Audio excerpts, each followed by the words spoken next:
universal fit Hruitu Bath Filter for softening bath water to help protect skin and hair for the whole family. I was sent this to review, so let me show you a closer look. It is super compact and lightweight. It's just going to hang from your faucet.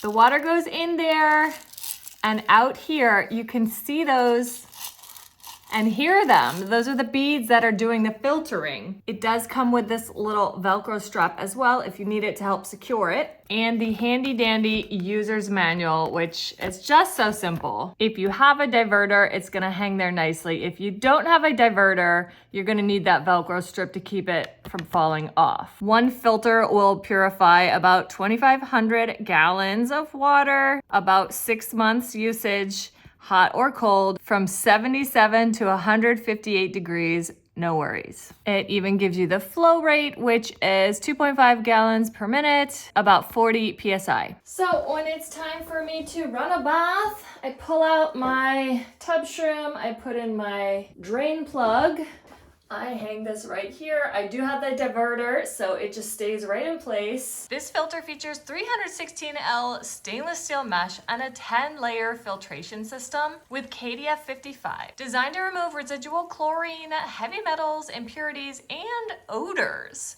with a high flow design so it won't slow down your bath fill time. I love this thing. It is so great to have if you have kids, adults too. Who doesn't want cleaner, more pure water? It dries really quickly too because it's open at the top and bottom, and then you can just kind of like put it over here.